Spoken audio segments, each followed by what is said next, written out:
नाही नाही तशा प्रकारचे आरोप करतायत। मी कधीच त्यांच्याकडे आता मागच्या 10-15 वर्षामध्ये लक्षच दिलं नव्हतं, पण मागच्या 2-3 दिवसामध्ये माझ्या स्वप्नात गोपी शेठ आले।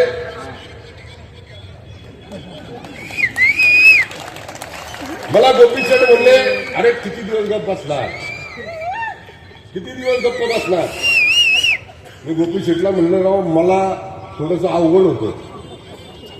अरे म्हणले, तू जर तुझं सत्य मांडलं नाही, तुझ्यावरचे आरोप जर फेटाळले नाही, तर सारखं सारखं बोलून बोलून बोलून त्यांचा विश्वास वाढेल आणि त्यांचा विश्वास हा इतका मोठा होईल की कदाचित लोकांना वाटेल की महेश लांडगे ते बोलतोय त्यांचं, म्हणजे महेश लांडगे जे आरोप ते करतात ते खरे आहेत।